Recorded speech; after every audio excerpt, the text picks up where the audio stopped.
guys, this is one call that was quite remarkable, and it's going to sound gruesome, but it ended up being okay.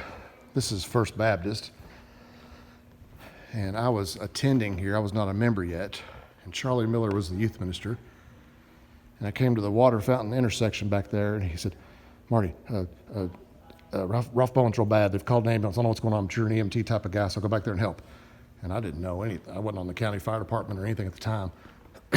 So I walked in, and that pew, the little pew, was sideways facing us. And Ralph Bowen, long-time church guy, was laying here, full code. And Lance Rowe, the organist, was here, and he had the compression side. He was looking at me like, you know which end you got? And Nancy was here in the pew, and John Allen. It was a full-blown code. And it's like, oh my gosh. And it was the beauty of the EMS system, because James Ritchie and Charlie O'Neill were over here, and Charlie radioed EMS. And James said, well, I hope y'all get him back. If you don't get him back soon, he's probably dead. Which sounds crass, but that's someone who really cared about him, but who had, he just knew from experience that if you don't get him back soon, you're probably not going to. And Adam Burton's brother was here asking me what he could do, and I said, just go get me some, I don't know, get me some paper towels, get me some whatever, and we ran the full code. And by the EMS system working so well, is James and them had the front doors open, and some guys came in and took these pews, and they are remarkably, seemingly well bolted in, but if you get to rocking them, they're not. And they popped out the bolts on the bottom and made way for the ambulance. So as soon as the stretcher got in here, the crew came. They knew exactly what to do. Came here, defibrillation happened, did not get him back the way I remember the story. I think they got some kind of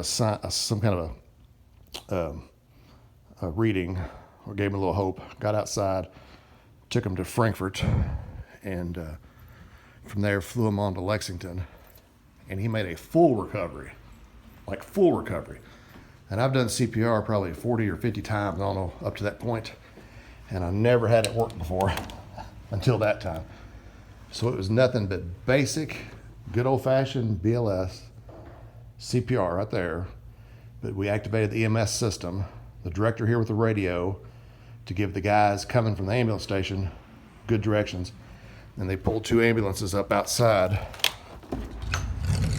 and full code to Frankfurt, and it worked. And I had the privilege of talking to Ralph later on. And I came in the room, and Nancy was there. And anybody watching this that knows Nancy Bowen, don't tell her that I like her. Don't tell her that I'm one of her. She's one of my favorite people. Please don't. But she was, when I went in the hospital, Ralph, he's kind of had this smile, and I said, well, Ralph, I'm going to shake your hand this time because I kissed you last time. He thought that was the funniest thing. But the blessing of the event was not that it saved his life and he, got to enjoy another season or another holiday season. What was remarkable is that he had really taken care of his wife a whole lot, but she didn't know how to do things, like as far as taking care of checkbook and gas in the car and things.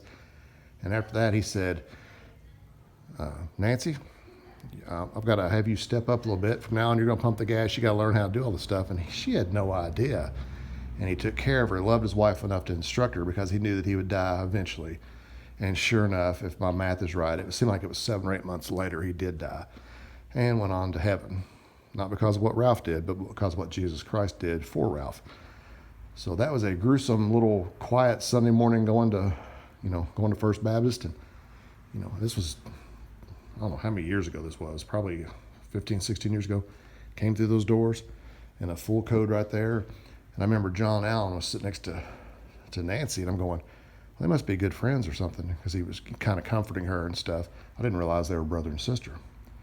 In a small town, if somebody doesn't tell you, it's like you're supposed to know all the relationships ahead of time, and if you miss it somehow, then you miss it the rest of your life. Then people say, how did you not know that?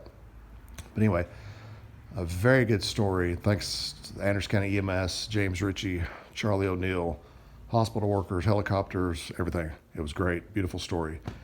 And again, don't tell Nancy that I really like her and respect her. That was from Anderson County.